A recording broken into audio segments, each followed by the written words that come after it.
सिद्धानं ॐ नमो आयर्याणं ॐ नमो वज्रायणं नमो लोये सवे साहुणं एसो पंच नमोकारो एसो पंच नमो सवे पावपना सुनो मंगलानंच सवे से परमंगहवै मंगल मंगलानंच सवे से परमंगहवै मंगलम्। बैठिए।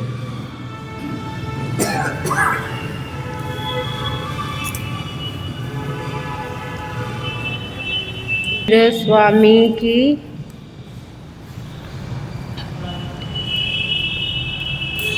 मानुष तन पाकर के मनवा कभी न करे अभिमान,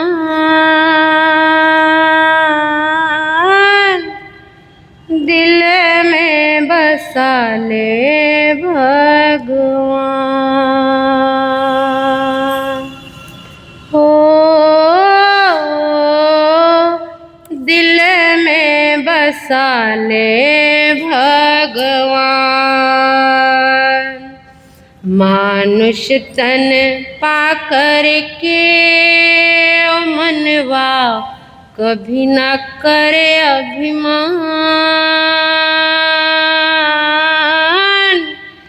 दिल में बसा ले भगवान। हो दिल में बसा ले भगवान।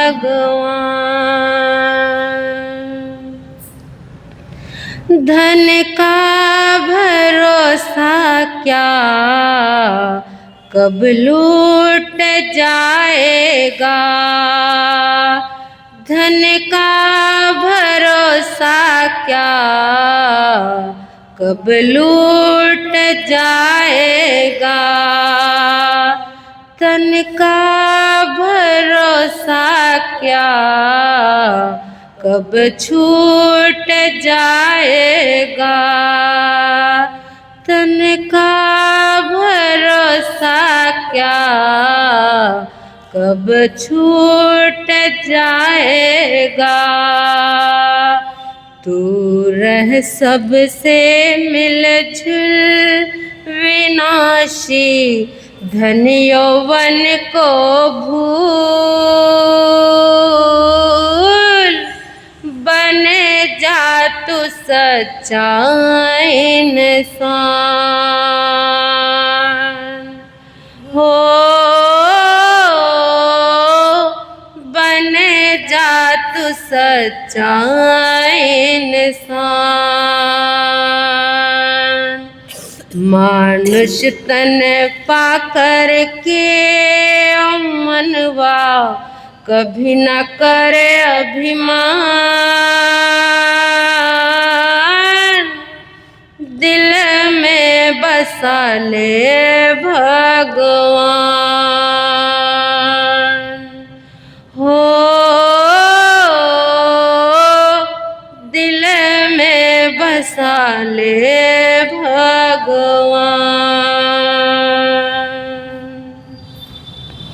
मिट्टी की ये काया पल भर की है माया, मिट्टी की ये काया पल भर की है माया। जरा सोच ले प्राणी, जग में तू क्या पाया, जरा सोच ले प्राणी, जग में तू क्या पाया।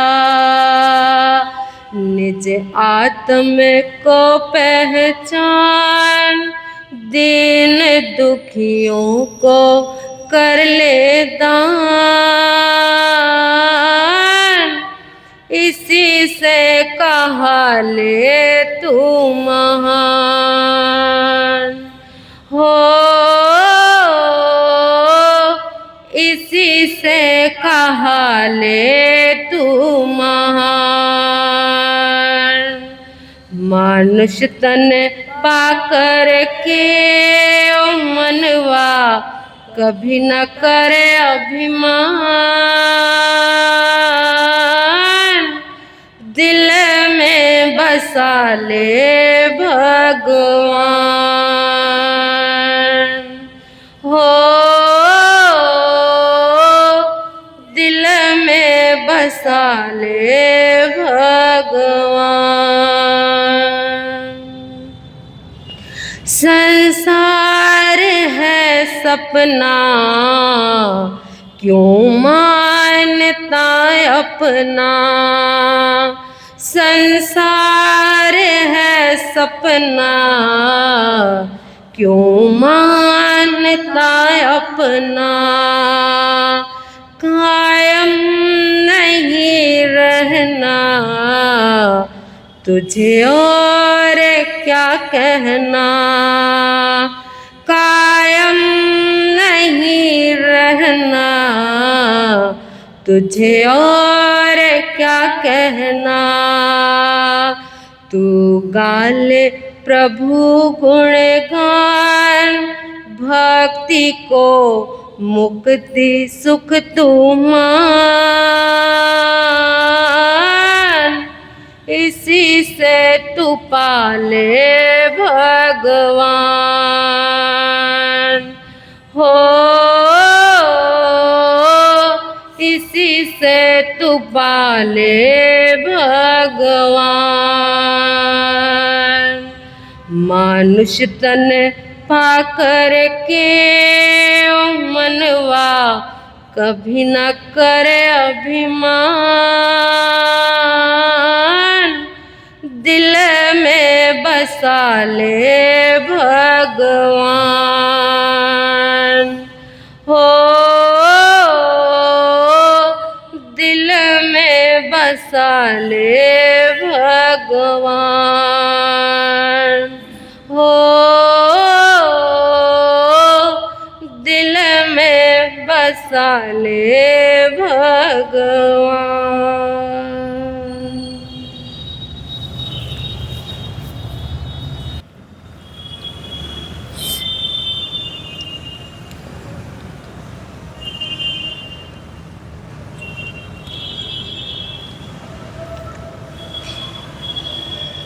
धम्मो मंगलमुखितं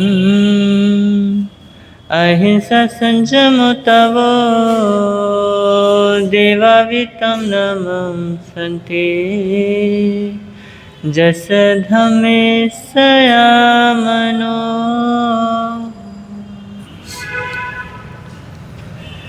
जो स्वरूप समझे बिना, पाया दुख अनंत।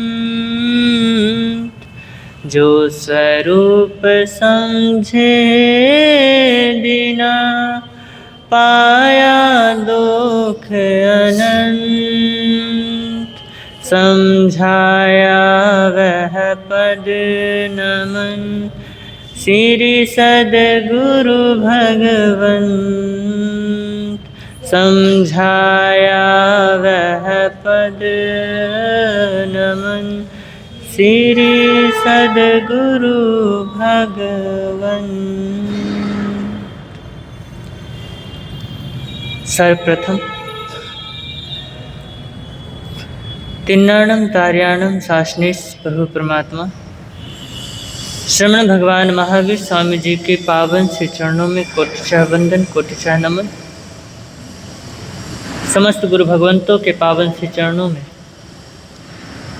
मेरे आराध्य, मेरे धर्माचार्य परम पूज्य गुरुदेव के पावन से चरणों में कोटिशः वंदन, कोटिशः नमन एवं अन्य मुनिवृंद तथा साध्वी परिवार एवं इस प्रातःकालीन धर्म सभा में उपस्थित जिन शासन के उपासकों एवं उपासिकाओं, आप सभी का हार्दिक हार्दिक स्वागत है।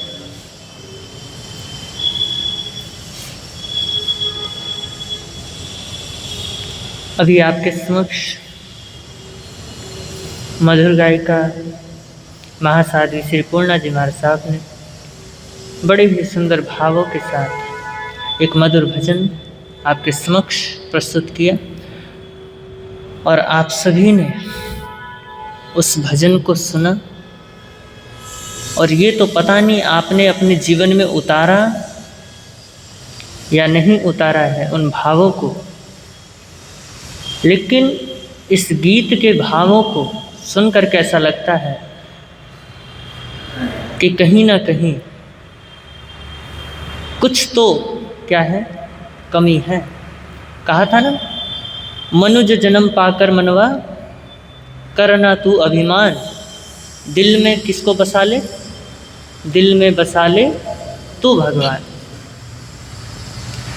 कि मनुष्य जन्म पाकर के अधिकतर व्यक्ति क्या करता है, अहंकार ही तो करता है कि मेरे पास ये है, मेरे पास वो है। और ये तब तक करता है वो अहंकार, तब जब तक उसके पास पुण्योदय क्या है, पुण्य के कर्म शेष हैं। और वो पुण्य के कर्म जब तक रहते हैं तब तक आदमी अहंकार में डूबा रहता है। तब भगवान याद नहीं आते, कोई धर्म याद नहीं आता है। और परमात्मा कहते हैं, बंध मुखो तुझ अजत्थमेव, कि है जीव तुझ में ही बंध है और तुझ में ही मोक्ष है। तेरी आत्मा में ही बंध और मोक्ष दोनों है। अगर परमात्मा कह रहे हैं कि बंध और मोक्ष दोनों है तेरे अंदर, तो कुछ तो है हमारे भीतर जिस कारण से बंध भी होता है और मोक्ष भी होता है। तो वो क्या चीज है? क्या? जैसी करनी वैसी भरनी। ये तो बंद हो गया ना, कर्म का बंद हो गया कि अगर आज आपने पुण्य किया तो कल क्या मिलेगा, उस पुण्य का फल मिलेगा। आज अगर आपने पाप किया है तो कल को उसका क्या मिलेगा, पाप का फल मिलेगा। ये तो बंध की बात हो गई। लेकिन बंध और मोक्ष परमात्मा क्या बता रहे हैं, दोनों ही तुम्हारे भीतर मौजूद है। तो किस वजह से है? आदमी मोक्ष को कैसे प्राप्त कर सकता है, आदमी बंध कैसे कर लेता है, पता है? ज्ञान के कारण। किसके कारण? ज्ञान के कारण। अगर ज्ञान सम्यक है, सही है, सत्य है, तो वही ज्ञान मुक्ति का कारण बन जाता है। और ज्ञान अगर मिथ्या है, विकृत है, गलत है, तो वही अज्ञान हमें क्या कर देता है, कर्मों में, बोलो कर्मों के साथ जोड़ देता है। तभी तो परमात्मा कहते हैं कि ना मैं तुम्हें शुभ करने के लिए कहता हूँ, ना ही अशुभ करने के लिए कहता हूँ। अगर मैंने शुभ करने के लिए कह दिया तो तुम क्या करोगे, शुभ ही करते चले जाओगे। और आज के समय में अधिकतर शुभ ही चल रहा है ना। परमात्मा ने कहा था कि अशुभ को छोड़ो, शुभ को पकड़ो। ठीक है, यहाँ तक आपने तो बात पकड़ ली कि हमें पाप छोड़ना है और पुण्य को पकड़ना है, अशुभ को छोड़ना है और शुभ को पकड़ना है। लेकिन इसके आगे भी एक बात कही है परमात्मा ने। उन्होंने कहा कि जब तुम्हारा शुभ हो तुम्हारे पास, तो उसके बाद अशुभ को तो छोड़ दिया, शुभ को भी छोड़ने का क्या करो, शुभ को भी छोड़ने का प्रयास करो। और शुभ कब छूटेगा? पता है कब छूटेगा? है? अभी तो बताया था मैंने, जब व्यक्ति के भीतर सम्यक ज्ञान होगा, सही ज्ञान होगा, उसको जब इतना पता होगा कि मुझे करना क्या है, मैं इस दुनिया में यदि आया हूँ तो मेरा कर्तव्य क्या है, मैं दुखी हो रहा हूँ तो किस लिए हो रहा हूँ? बंध के कारण, कर्मों का बंध है। क्योंकि हर प्राणी क्या है? कर्मशील है, कर्म कर रहा है, लेकिन कर्म किस तरीके से किस तरफ कर रहा है, हर प्राणी को इसका ज्ञान नहीं होता है। क्योंकि वो दूसरों की सलाह पर, बोलो, आप भी तो दूसरों की सलाह पर चलते हो, आप भी तो महाराज की सलाह पर चलते हो कि गुरु महाराज ने ये कहा है तो हम क्या करेंगे? ये करेंगे। अपना ज्ञान नहीं जोड़ते हैं। तो कई बार वही सलाह आपका अज्ञान का कारण भी बन जाता है। क्यों? क्योंकि आप बिना सोचे, बिना समझे, बिना कुछ पूछे क्या कर लेते हो? मान लेते हो। और जहाँ मानने की बात आती है ना, वो बहुत बड़ी खतरे की बात होती है। बहुत बड़ा खतरा है ये। भारत में आध्यात्मिकता की कोई कमी नहीं है। शुरू से लेकर के अभी तक भारत में आध्यात्मिकता की कोई कमी नहीं है। अगर भारत सबसे पीछे रहा है, अगर भारत का सबसे विकृत रूप बना है धर्म के रूप में, तो वो ये रहा है कि शुरू से मनवाते आए हैं कि मानो, क्या करो? मानो। लेकिन परमात्मा कहते हैं सम्यक दर्शन। क्या कह रहे हैं? सम्यक दर्शन, कि सम्यक श्रद्धा करो। सम्यक श्रद्धा कब होती है? जब तुम अच्छे से देख लेते हो, अच्छे से जान लेते हो, अच्छे से पहचान लेते हो, तब जाकर के आपकी तब जाकर सम्यक श्रद्धा होती है। उन्होंने, भगवान ने पहले नहीं कहा कि पहले तुम मान लो, पहले तुम जान लो। जानने के बाद ही माना जा सकता है। और तुमने जाना ही नहीं और पहले ही मान लिया, तो वो बड़ी खतरे की घंटी, बहुत बड़ी खतरे की घंटी है। तो आज धर्म के नाम पर सब कुछ यही चल रहा है, सब माने जा रहे हैं। और भारत में सबसे ज़्यादा धर्म है या नहीं है? भारत में सबसे ज़्यादा धर्म होते हैं। और सबसे ज़्यादा महापुरुष भी कहाँ जन्मे? भारत में जन्मे। एक महापुरुष आया, उसने कहा, किसी महापुरुष को, कोई होंगे बड़े पहुँचे हुए, उनको कहते हैं कि ये भारत जो भूमि है ना, बहुत ही पुण्यवान भूमि है। क्या बोला? ये जो भारत भूमि है बड़ी ही पुण्यवान भूमि है। यहाँ पर 24 अवतार क्या हुए? 24 तीर्थंकर पैदा हुए, 10 अवतार पैदा हुए, 24 अवतार पैदा हुए, अवतरित हुए, 32 अवतार पैदा हुए। सिखों के 10 गुरु भी कहाँ हुए? इसी धरती पे हुए। बौद्धों के बुद्ध भी यहीं हुए। तो बोलने लगे कि धरती बड़ी ही पुण्यवान है। विष्णु के सारे अवतार भी कहाँ हुए? धरती पे, इसी भारत में हुए। तो वो महापुरुष पता है क्या कहते हैं? बोलते कि तुम किस आधार पे इसको पुण्य भूमि कह रहे हो? अरे भैया, यहाँ पे इतने महापुरुष पैदा हो गए, इसका मतलब तो यही है ना कि सबसे पापी भूमि यही रही है। तभी तो इतने महापुरुषों को यहाँ पे आकर के, जो पुण्यवान भूमि है वहाँ पे तो वो क्यों ही जन्मेंगे? वहाँ तो किसी तरीके से कोई पाप कर ही नहीं रहा है, तो वहाँ पे भगवान महापुरुष क्यों पैदा होंगे? जहाँ पे सबसे ज़्यादा पाप हो रहे हैं वहीं पे तो क्या होंगे? बोलो बोलो, महापुरुष पैदा होंगे। तो ये तो चलो कहने की बात थी, लेकिन अगर देखा जाए तो भारत में सबसे ज़्यादा धर्म के नाम पर अधर्म भी बहुत ज़्यादा होता है। तो धर्म का जो स्वरूप है, अगर जानना है तो किससे जानोगे? बोलो। बता रहा हूँ, इतनी देर से बता रहा हूँ, शुरू से लेकर के अभी तक बता रहा हूँ। किससे जानोगे? ज्ञान से जानोगे। किससे? ज्ञान से। अगर ज्ञान नहीं है तो आप अधर्म को भी धर्म कहोगे, आता है ना 25 बोल में कि अधर्म को धर्म जानूं तो मिथ्यात्व, और धर्म को अधर्म जानूं तो मिथ्यात्व। ये कहाँ से मिथ्यात्व आ रहा है? मिथ्यात्व आपके ज्ञान और अज्ञान की वजह से ही आ रहा है कि अगर आपका अज्ञान अभी मौजूद है तो आप धर्म को भी क्या बना सकते हो? अधर्म बना सकते हो। और अगर आपके पास ज्ञान मौजूद है तो आप धर्म का सही स्वरूप जान सकते हो। उसी को तो परमात्मा क्या कहते हैं? बोलो, सम्यक्त्व कहते हैं। उसी को परमात्मा श्रावक कहते हैं, उसी को मनुष्य कहते हैं। नहीं तो सारे कौन से जीवन जी रहे हैं? मिथ्यात्वी जीवन जी रहे हैं।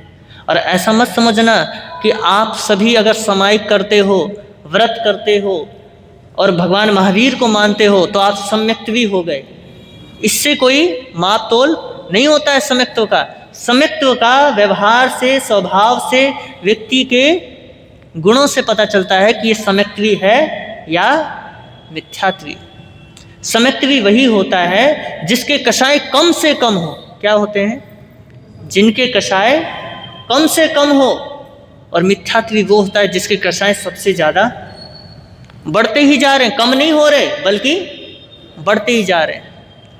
जो सम्यक्त्वी होता है वो अपने ज्ञान के आधार पे क्या करता है? अपने कषायों को कम करता चला जाता है। उनको क्रोध भी बहुत कम आता है। प्रेम की बंसी बजाते हैं वो। हर जीव को वो अपने समान मानते हैं। और परमात्मा ने जो सूत्र दिया है ना, मिट्टी में सब भूएसु वैर मध्यम न कहने, कि इस भूमि के अंदर, इस भूमि में या इन 3 लोक में जितने भी जीव हैं, सबसे मेरी क्या है? सबसे मेरी मैत्री है। किसी से भी मेरा वैर नहीं है। और ये सम्यक्त्वी जीव ही भावना भा सकता है। जो मिथ्यात्वी होगा वो सिर्फ अपने परिवार की सोचेगा, पूरी दुनिया की नहीं सोचता। अब आप खुद को टटोल लो कि आप अपने परिवार की सोचते हो या पूरे संसार की सोचते हो। कल गुरुदेव ने फरमाया था ना, प्रार्थना और कामना। तो जो सम्यक्त्वी होता है वो प्रार्थना करता है, और जो मिथ्यात्वी होता है वो क्या करता है? कामना करता है। सम्यक्त्वी संसार को घटाता चला जाता है और मिथ्यात्वी संसार को बढ़ाता चला जाता है। उसको संसार प्यारा लगता है। अज्ञानी को ही मिथ्यात्वी कहते हैं परमात्मा। और जितना अज्ञान प्रगाढ़ होता है उसको संसार के सुख उतने ही लुभावने, उतने ही अच्छे लगते हैं। और उस संसार के सुख के चक्कर में वो अपना आनंद भी छोड़ने के लिए तैयार रहता है। मान लो मेरे पास आनंद का प्याला हो, क्या हो? आनंद का प्याला हो, और आप आओ, आप कहो कि ये प्याला मुझे दे दो, बोल लो, और मैं कहूँ कि नहीं दूंगा, तो बताओ ले लोगे आप? नहीं ले सकते, क्योंकि दूंगा मैं नहीं। और उसके बाद आप आ गए, हाथ मरोड़ दिया मेरा, फिर भी कहो कि प्याला दे दे मुझे, तो मैं नहीं दूंगा। अभी मूल्यवान मेरा आनंद है, मेरे आनंद का प्याला है। और आपने और ज़्यादा मरोड़ दिया तो फिर उसके बाद दुख कहाँ होगा? इस शरीर में होगा।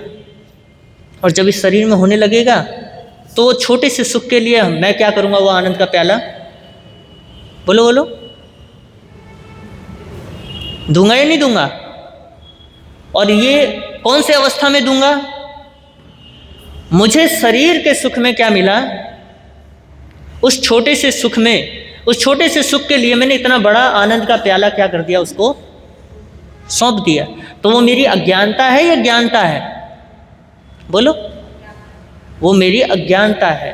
अगर मैं चाहता तो वो आनंद का प्याला, चाहे हाथ टूट जाता, चाहे कुछ भी हो जाता, अगर उस आनंद के प्याले को पीता तो जिंदगी भर क्या रहता? मैं जिंदगी भर आनंदित रहता। लेकिन एक छोटे से सुख के लिए मैंने उस आनंद के प्याले को क्या कर दिया जी? छोड़ दिया।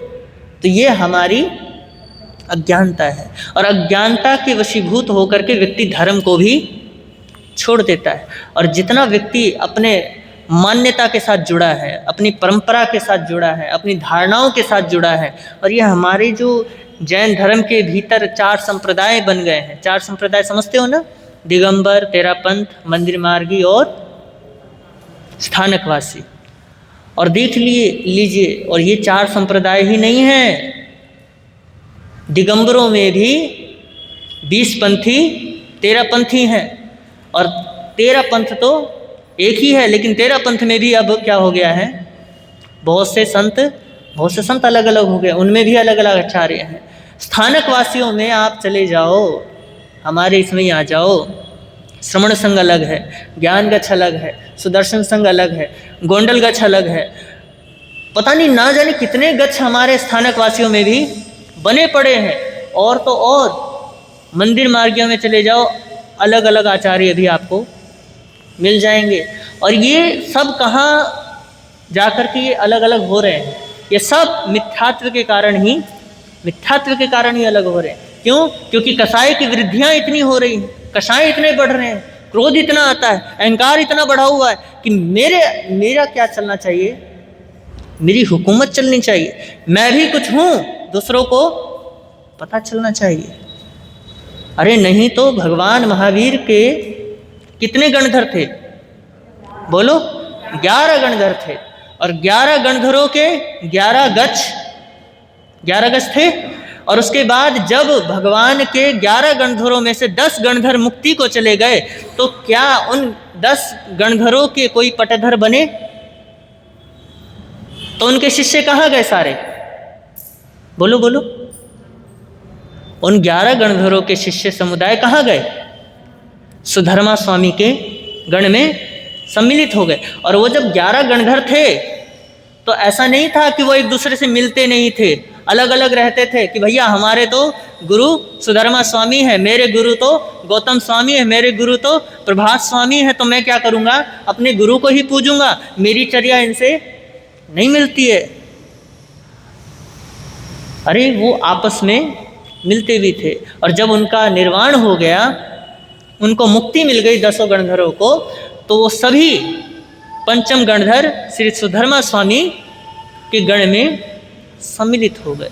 और उसके बाद वहाँ पे भी आचार्य सुधर्मा स्वामी कोई केवली नहीं थे, 14 पूर्व के ज्ञानी थे। और ऐसा नहीं है कि वहाँ पे 14 पूर्व के ज्ञानी मौजूद नहीं थे, बहुत से थे। और तो और मनःप्रिय ज्ञानी भी बहुत थे उनके संग में, अवधि ज्ञानी भी बहुत थे उनके संग में। अरे मनःप्रिय ज्ञानी भी बहुत थे, 10 पूर्वधारी भी बहुत थे। अभी तो हमारे आगमों का कोई भी ज्ञान उनके सामने कुछ भी नहीं, बूंद समान है अभी जो मौजूद है। तो सोचो उस समय तो अथाह सागर था। और मजाल है किसी ने भी अलग आचार्य बनाया हो, तभी तो हम प्रथम पटधर क्या कहते हैं, आचार्य सुधर्मा स्वामी को कहते हैं। तो उस समय समित्वी जीव थे वो सारे। और जैसे जैसे फिर अहंकार की वृद्धि हुई, वैसे वैसे सारे क्या हो गए जी, बट गए। और ऐसा नहीं है कि ये 4 संप्रदाय बन गए हैं तो इनमें समित्वी जीव होंगे, नहीं होंगे, लेकिन मिथ्यात्वी की ज़्यादा संख्या है। और ये जो मेर तेर होती है ना, ये मिथ्यात्व का सबसे बड़ा प्रमाण है। जहाँ राग और द्वेष है, परमात्मा कहते हैं वही मिथ्यात्व है। समित्व, जो समित्वी होता है, समित्व का मतलब क्या है? जिसकी सही दृष्टि है, जिसका सही जीवन है, जिसका सही धर्म है, जिसका सही नेचर है, वही क्या है? वही समित्वी है।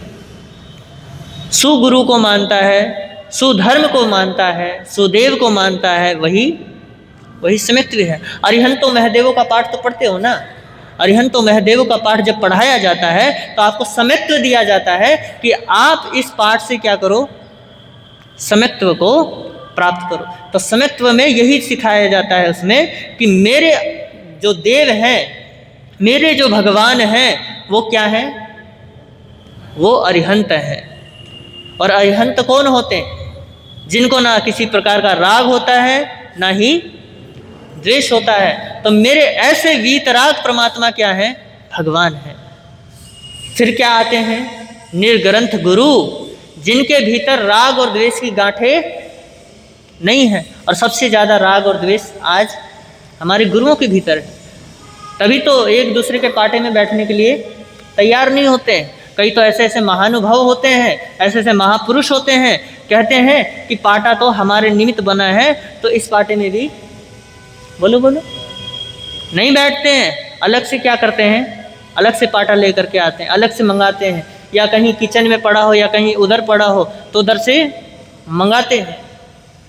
अगर देखा जाए तो हमने धर्म को क्या बना दिया है, एक हास्यास्पद एक नाटक बना दिया है कि कोई देख करके क्या बनाए, बोलो मजाक बनाए, कोई मजाक उड़ाए। और मजाक उड़ाते हैं, उड़ाने वाले उड़ाते हैं देख करके कि ये क्या खेल रचा रखा है।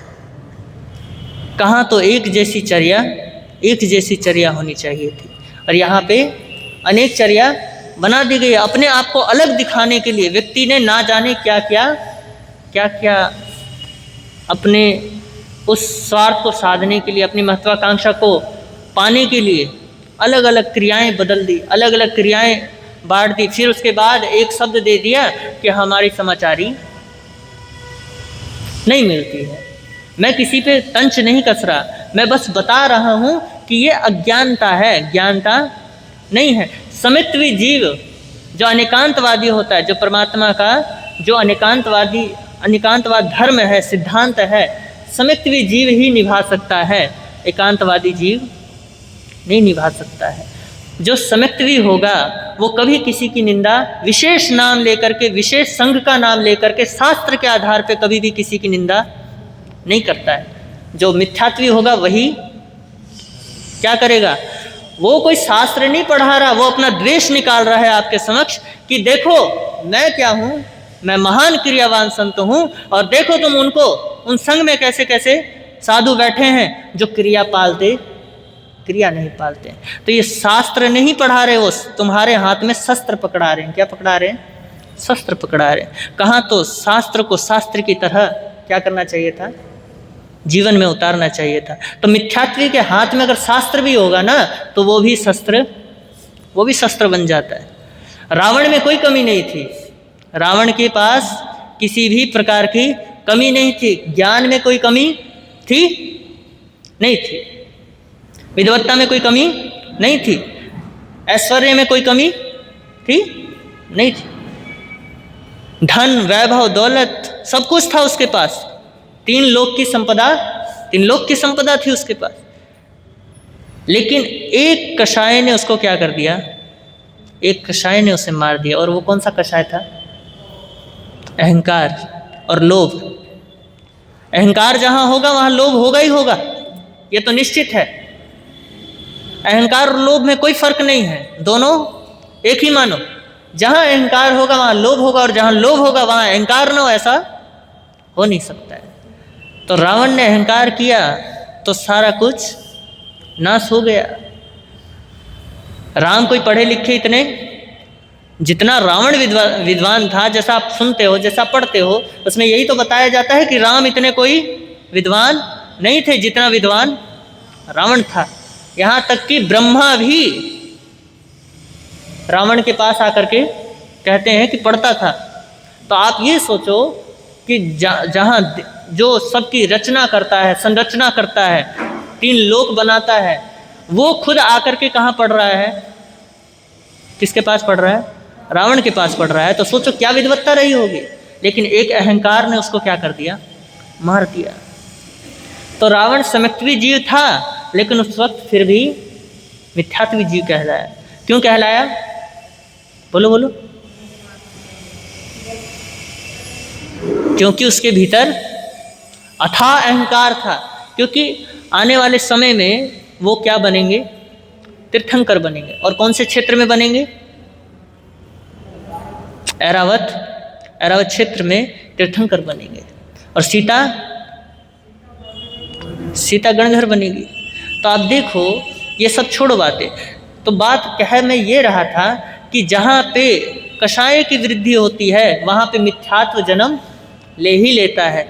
और जहाँ पे कषायों की मंदता होती है वहाँ पे सम्यक्त्व का पुनरुद्धार, जो आपके सम्यक्त्व में आवरण था वो सम्यक्त्व फिर क्या होता है, फिर उजागर होता है। जो एक बार व्यक्ति सम्यक्त्व को प्राप्त कर ले तो वो फिर मिथ्यात्व में नहीं जाता है। मिथ्यात्व समझते हो ना, सबसे पहला गुणस्थान मिथ्यात्व का है, चौथा गुणस्थान सम्यक्त्व का है।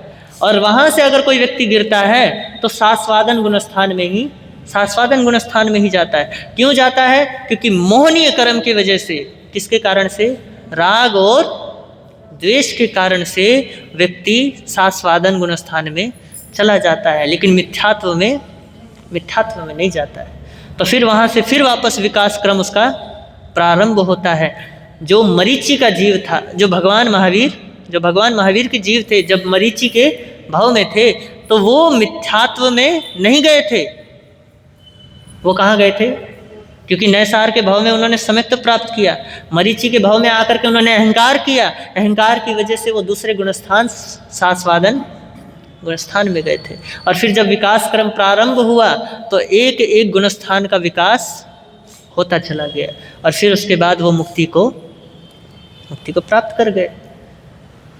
तो देखिए, सम्यक्त्व और मिथ्यात्व का अगर प्ररूपणा करने लगे तो बहुत लंबी व्याख्याएं हो सकती, इतना समय है नहीं। अब आपके समक्ष गुरुदेव श्री जी फरमाएंगे इन्हीं शब्दों के साथ। ओम शांति। आगम विरुद्ध कुछ कहा गया हो तो तस्मिच्छा में दुक्कड़म। और आप सभी ने मुझे बड़े प्रेम के साथ सुना, इसके लिए बहुत बहुत अनुग्रहित हूँ।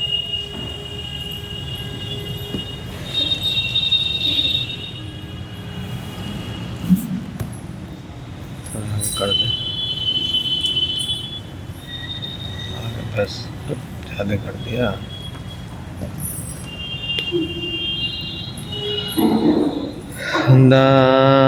दानान सेठम अभेपयाणम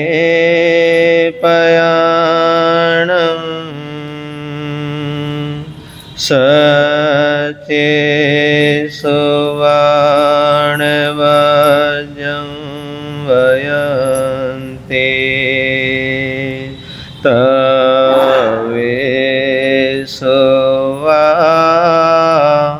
उत्तमं ब्रह्मचर्यं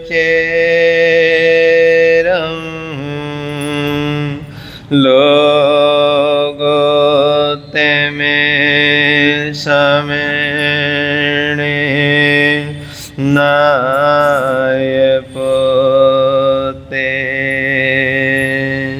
गुरु श्री राम प्रेम सुख जी को मेरा हो प्रणाम, जिनका जग में ऊंचा नाम, जिनका जग में ऊंचा नाम।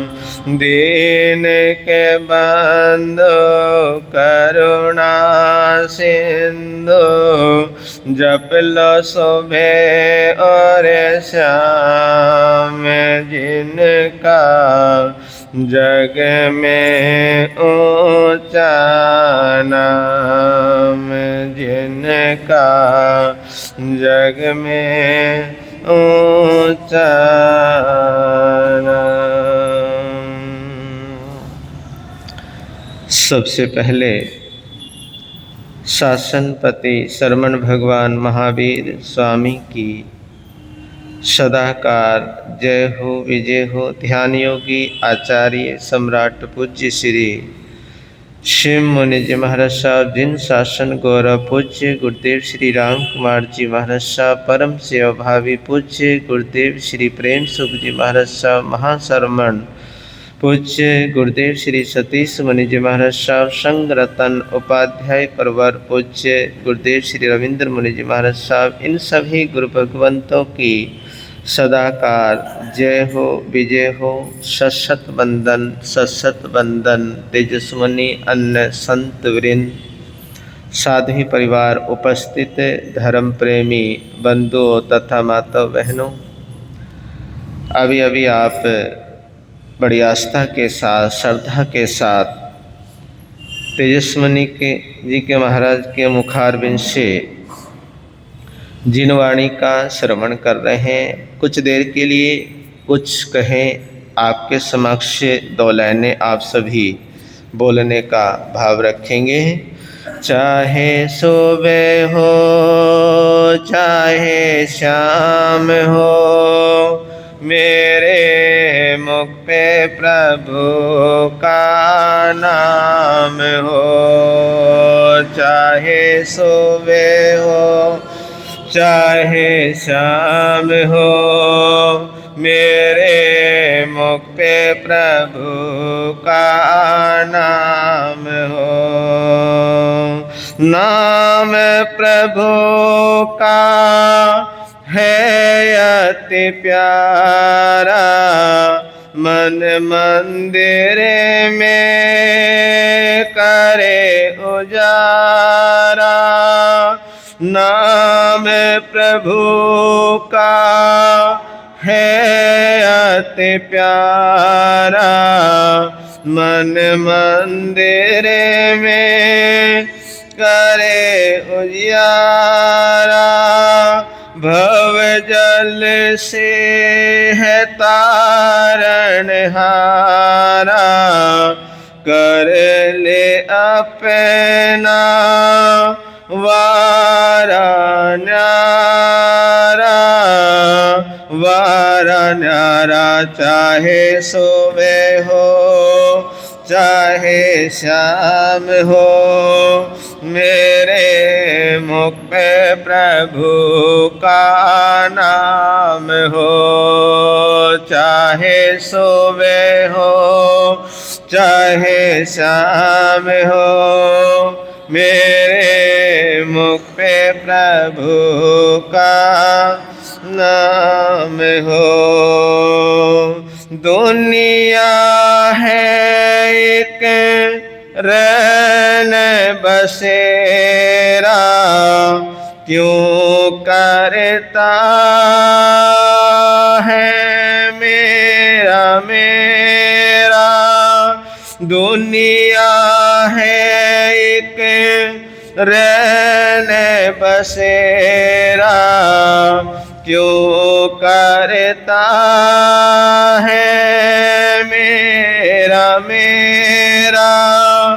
पगले जग में कौन है तेरा, मोह माया ने तुझको है घेरा, तुझको है घेरा। चाहे सुबह हो चाहे शाम हो, मेरे मुख पे प्रभु का नाम हो।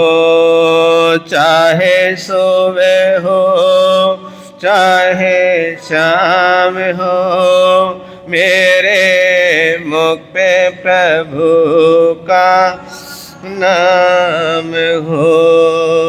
चाहे सुबह हो चाहे शाम हो, मेरे मुख पे प्रभु का नाम हो। कितनी उत्तम प्रार्थना है, कितने सुंदर शब्द हैं। और ये सुंदर शब्द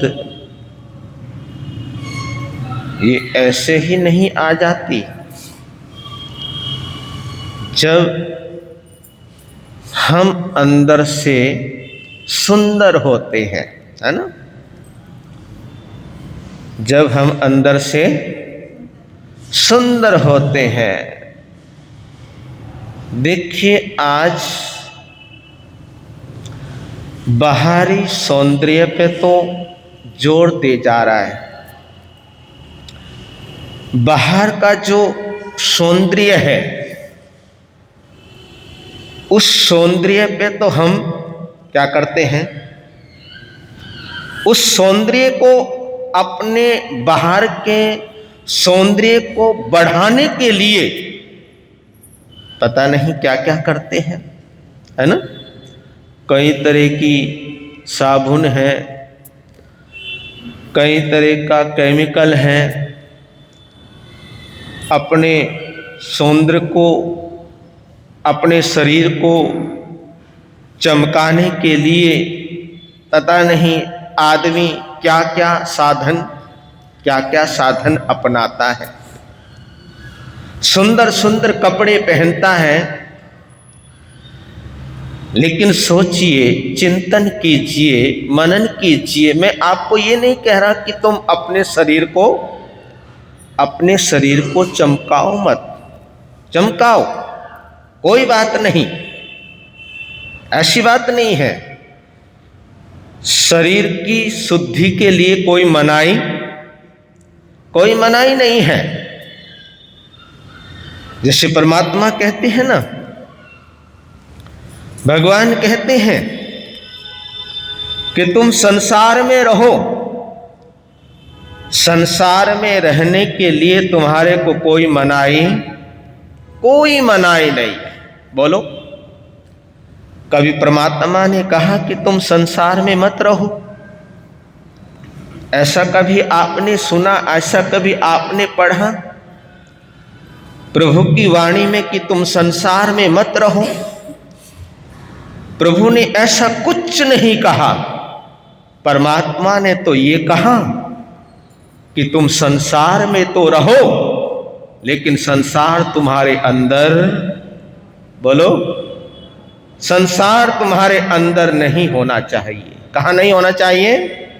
अंदर नहीं होना चाहिए। संसार में रहो, सब कुछ काम करो, लेकिन ये जो मोह है, ये जो माया है, ये जो छल है, ये जो कपट है,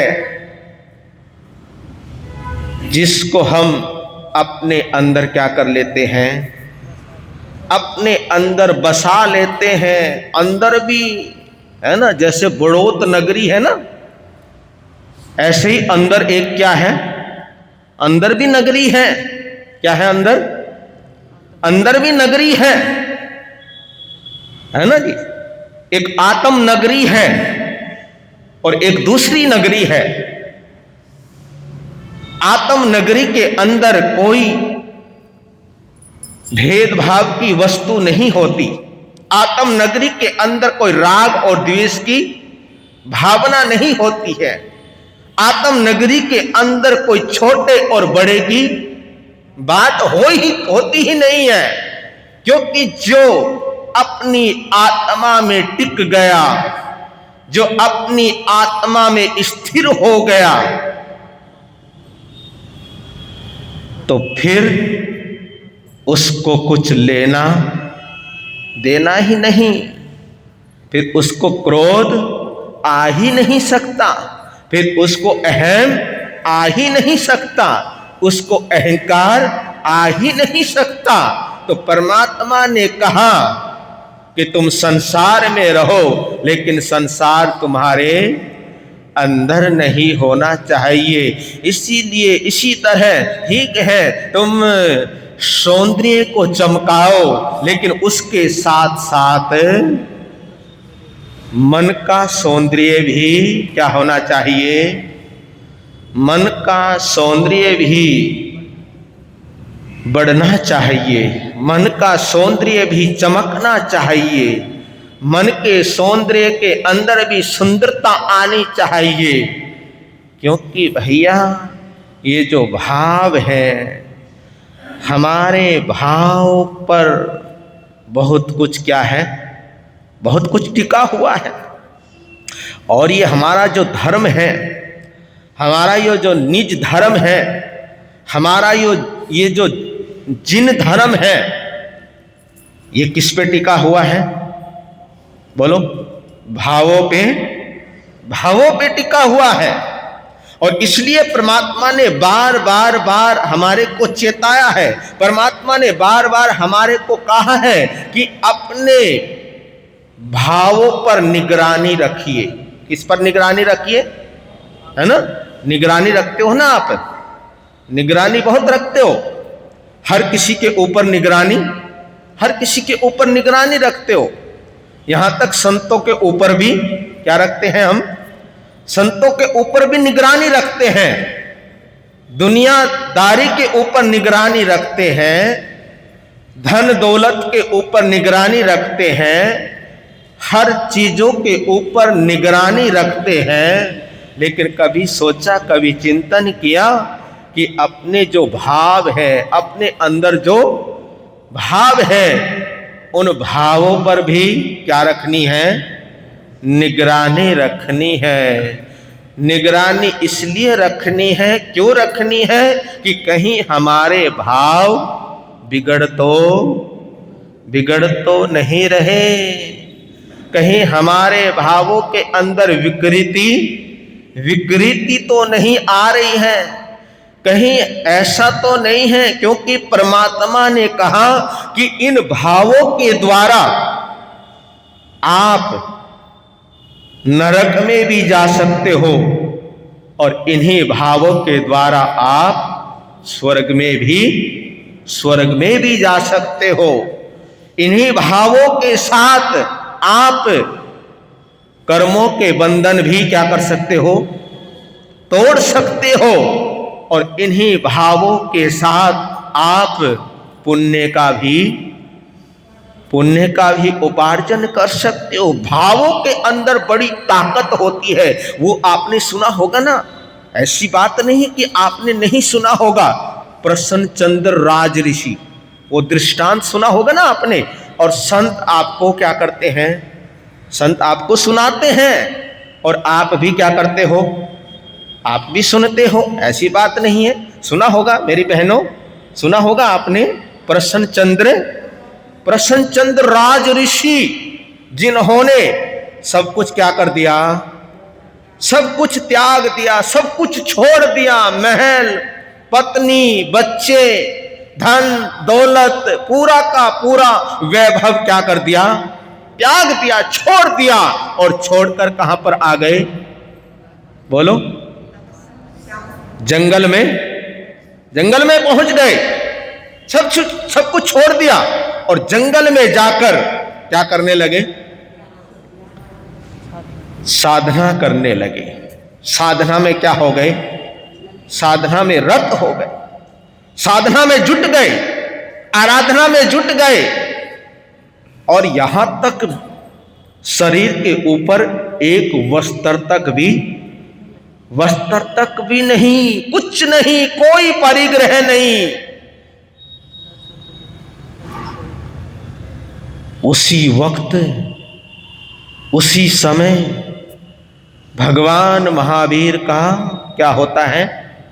आगमन होता है। परमात्मा का आगमन होता है। प्रभु पधारते हैं। और जैसे ही ये सूचना किसके पास पहुंची? राजा शरण्य के पास सूचना पहुंची कि मेरे आराध्य, मेरे परमात्मा भगवान महावीर स्वामी तिन्नाणम तार्याणम जहाज वीतराग परमात्मा पधारे हैं। तो सेना के साथ निकल पड़े। किधर की ओर? जिधर प्रभु क्या थे?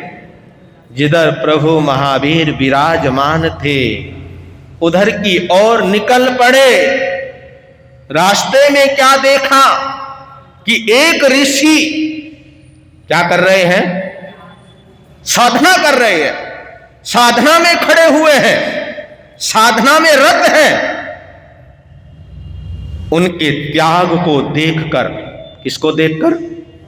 है ना, उनके त्याग को देखकर, उनकी साधना को देखकर राजा शरण्य का मस्तक क्या हो गया? उनके श्री चरणों में झुक गया, उनको नमन किया, उनको वंदन किया और कहा कि धन्य हो प्रभु, आपकी साधना, आपकी आराधना, धन्य हो। वंदन करने के पश्चात आगे बढ़े और पीछे से कौन आ रहे थे? दुमुख और सुमुख, दो सिपाही। उन्होंने भी राज ऋषि को देखा और देखते ही उन्होंने राज ऋषि को क्या कर लिया, राज ऋषि को पहचान लिया और कहा कि ये तो वही है प्रसन्नचंद्र जो डर गए, भयभीत हो गए और डर के राज्य को छोड़कर कहां आ गए, जंगल में आ गए। और जंगल में आकर यहां पर क्या कर रहे हैं, यहां पर ढोंग कर रहे हैं। अरे पीछे से दूसरे राजा ने इनके राज्य पे क्या कर दिया है, हमला कर दिया है। छोटे छोटे बच्चे हैं,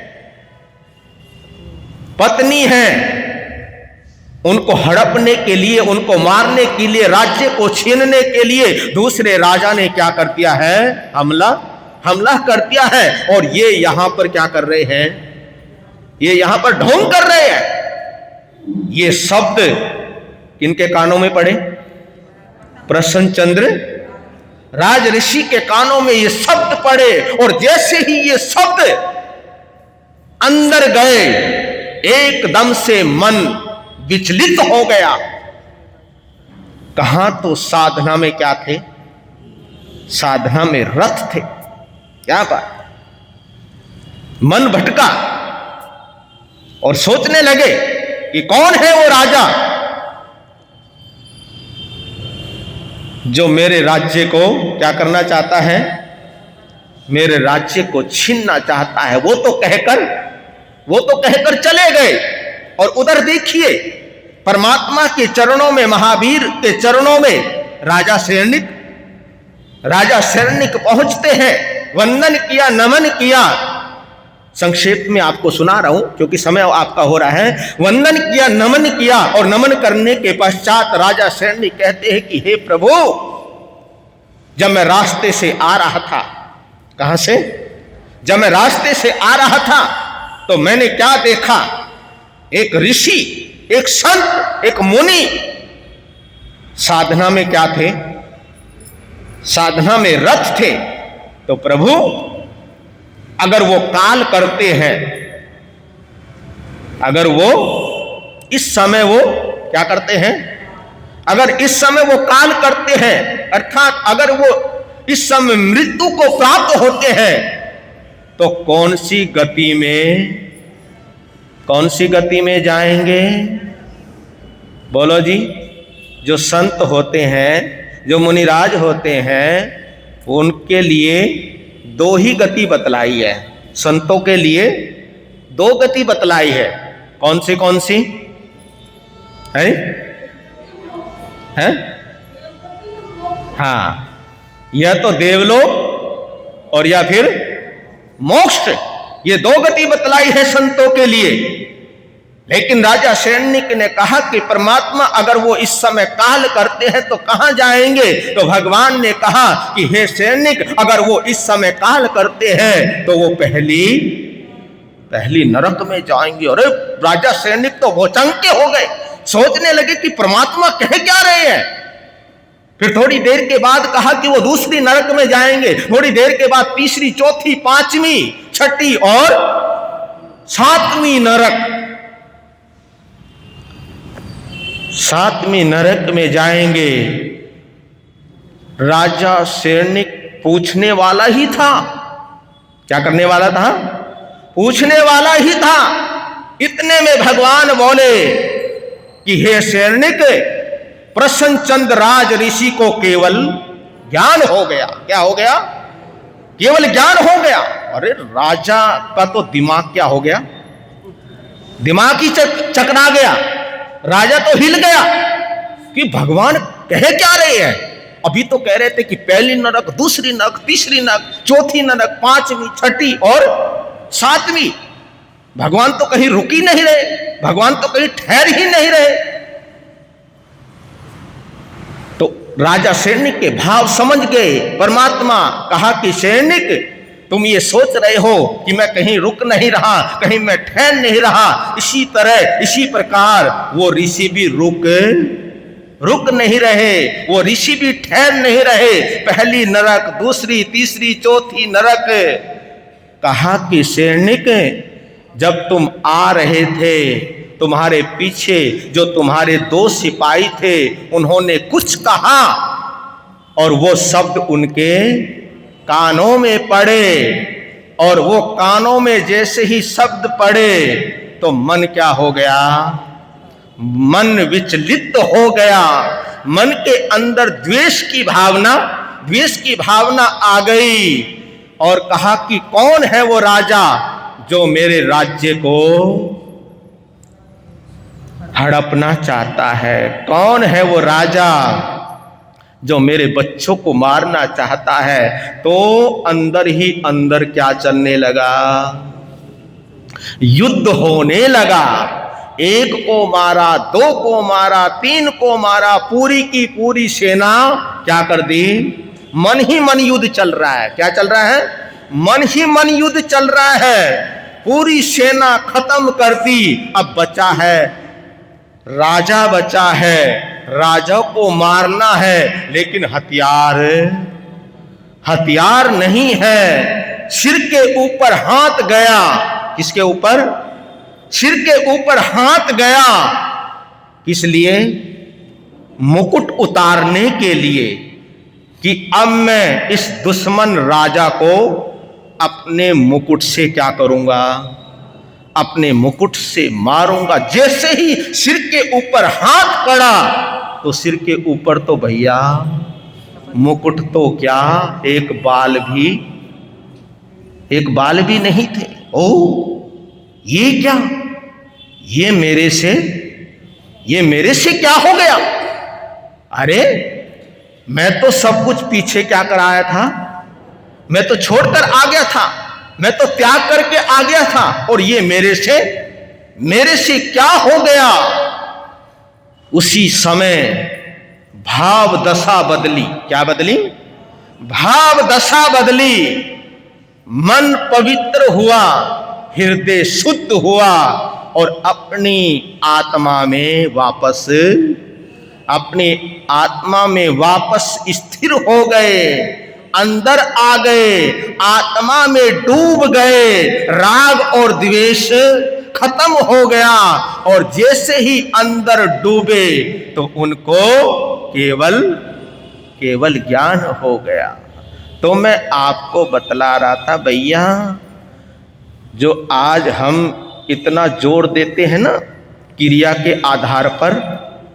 अच्छा ये बताओ, प्रसन्न चंद्र राज ऋषि की क्रिया में क्या कमी थी?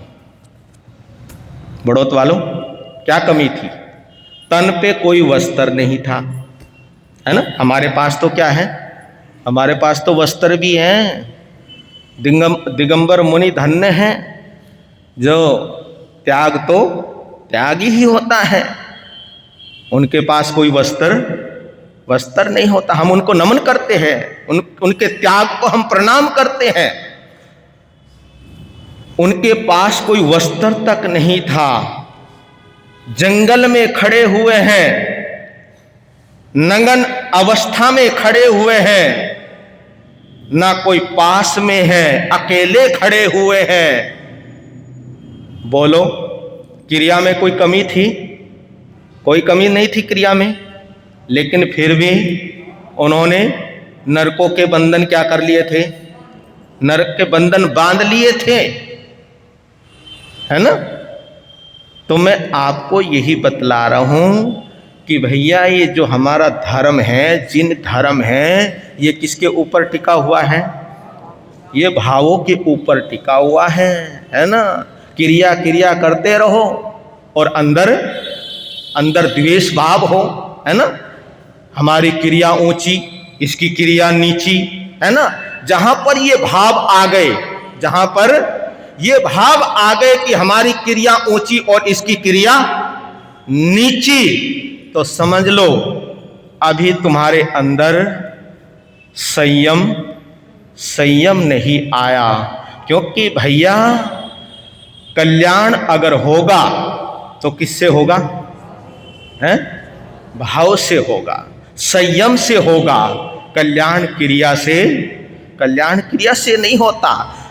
मैं ये नहीं कहता कि जो क्रिया पालते हैं वो अच्छे नहीं है, क्रिया पालो, क्रिया भी अच्छी है, पालनी चाहिए। लेकिन क्रिया पालते पालते अगर हमारे मन के अंदर किसी दूसरे संत के प्रति छोटे भाव आ जाते हैं, बुरे भाव आ जाते हैं, तो वो क्रिया दो कौड़ी की भी क्रिया नहीं है। वो उस क्रिया से फिर कल्याण होने वाला नहीं है। प्रणाम है उनको, नमन है उनको जो क्या करते हैं, जो ऊंची क्रिया पालते हैं। और आज हम लोग, हम श्रावक गण, हम संत गण ऊंची और नीची क्रिया के अंदर ही उलझ कर रह गए। इसकी ऊंची और इसकी नीची, इस क्रिया में ही उलझ कर रह जाते हैं। धर्म क्या कहता है ये अलग बात है। धर्म क्या है उसको भूल जाते हैं। हमारा धर्म क्या है, संयम क्या है, उसको हम भूल जाते हैं। अरे परमात्मा ने तो कभी किसी को नीचा दिखाया ही नहीं। परमात्मा ने तो किसी को छोटा और बड़ा कहा ही नहीं। लेकिन हमारे मन के अंदर ये छोटे और बड़े के जब भाव आते हैं तो हम अपने भावों से क्या हो जाते हैं, अपने भावों से गिर जाते हैं। तो अपने भाव ऊंचे रखिए, अपने भाव निर्मल रखिए, अपने भावों के अंदर शुद्धता रखिए, अपने भावों के अंदर पवित्रता रखिए। और जितने हमारे भावों के अंदर पवित्रता आती जाएगी उतने ही हम अंदर से पवित्र होते जाएंगे और उतने ही हम सम्यक्तवी बनते जाएंगे। समय काफी हो गया है।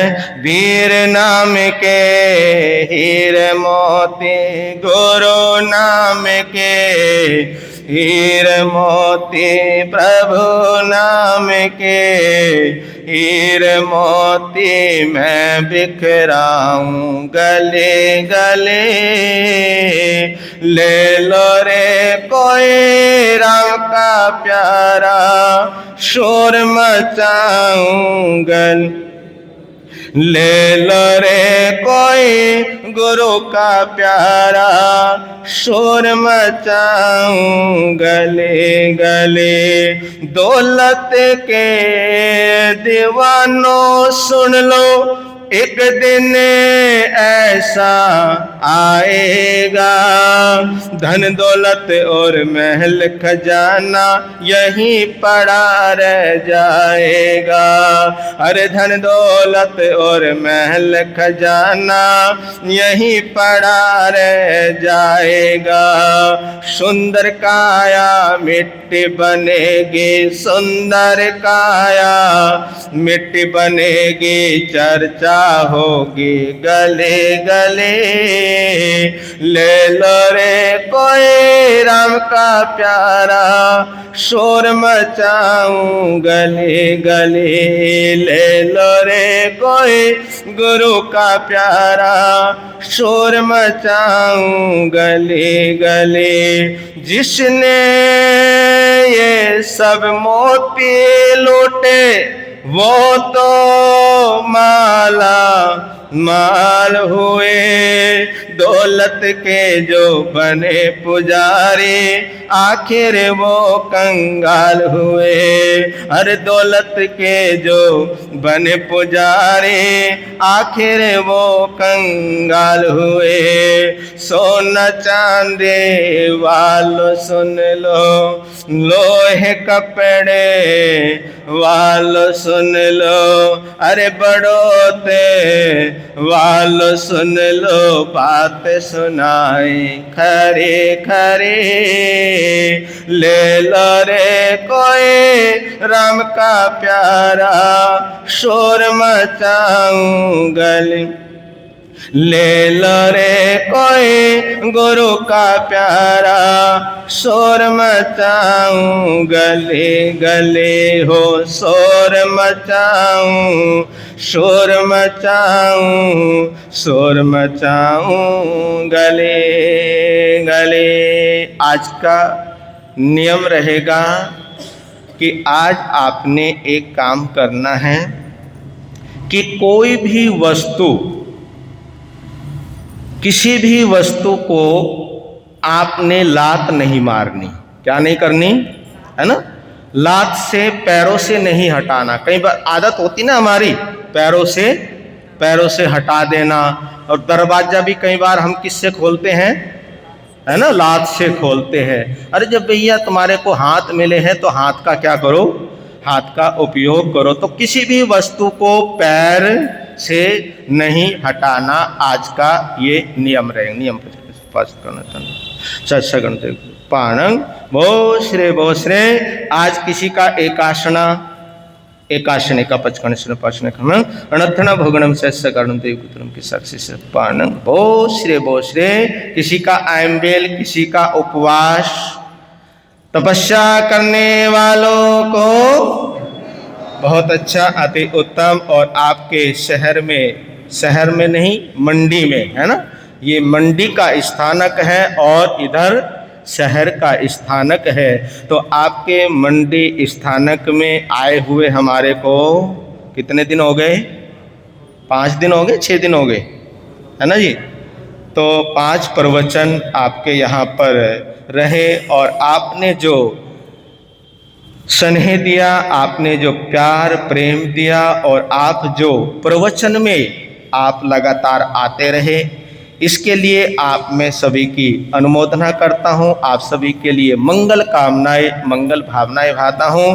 और बहनों के लिए भी, बहनें भी देखो पुरुषों से कुछ ज़्यादा लग रही है, बराबर है ना जी?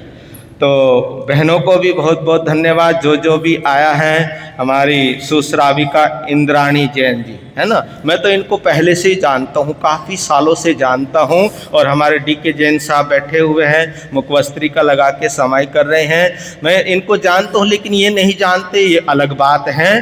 तो कुछ लोगों को मैं यहाँ पर जानने लग गया। अब कुछ लोगों को अब मैं क्या करने लग गया, जानने लगा। हमारे सामायिक लेके बैठे हुए सामने श्रावक जी, हमारे प्रधान जी हैं और हमारे वकील साहब जी हैं और क्या कहते हैं, हाँ, और हमारे सुभाष जी हैं और आशु जैन जी हैं। क्योंकि आशु जैन जी ही हमारे को लेकर आए हैं, क्योंकि रास्ता हमारा दूसरा था, मेरठ की तरफ से निकलने का भाव था। लेकिन ये आए, कहा कि नहीं, आप बड़ौत की तरफ से आओ। और हम यहाँ पर आए और जब हम सरूरपुर पहुँचे तो हमारे मंत्री जी, हमारे प्रधान जी और हमारे कोषाध्यक्ष जी भी वहाँ पे सरूरपुर में पहुँचे। तो आप सभी के लिए बहुत बहुत मंगल कामनाएं, शुभकामनाएं। और कल का प्रवचन, सुख के समाधि प्रवचन शहर के जैन स्थानक में रहेगा। तो वहाँ पर भी आप सभी ने आने का क्या रखना है, भाव रखना है। अभी प्रवचन के बाद यहाँ से विहार करके शहर के स्थानक में जाने का भाव रखा। बाकी कोई सूचना आओ जी, सार्थक जी। शरवण भगवान महावीर स्वामी की, दुनिया के सभी महापुरुषों की, सभी आचार्य भगवंतों की, सभी गुरु भगवंतों की, जैन धर्म की, विश्व धर्म की। नमो अरिहंताणं, नमो सिद्धाणं, नमो आर्यण, नमो झण, नमो लोय सब सौणं येसो पंच नमोकारो सव पापनाशनो मंगलानंचे सव्वे सिंह पड़ मंग होय मंगलम श्री चतारी मंगलम अरिहंता मंगलम सिद्धा मंगलम साहु मंगलम केली पणतो धमो मंगलम चतारी लोकतमा अरिहंता लोकतमा सिद्धा लोकतमा साहु लोकतमा केली पणतो धमो लोकतमा चतारी शरणम पहुँचामि अरिहंते शरणम पहुँचामि सिद्धे शरणम पहुँचामि साहु शरणम पहुँचामि केली पणतं धम्मं शरणम पहुँचामि। अरिहंता जी का शरणा, सिद्धा जी का शरणा, साधु जी का शरणा, केली पणतो दया धर्म का शरणा। ये चार शरण दुख हरण जगत में और न शरणा कोई होगा। जो भव प्राणी करे आचरण उसका अजर अमर पद होगा। उसका सदा ही मंगल हो।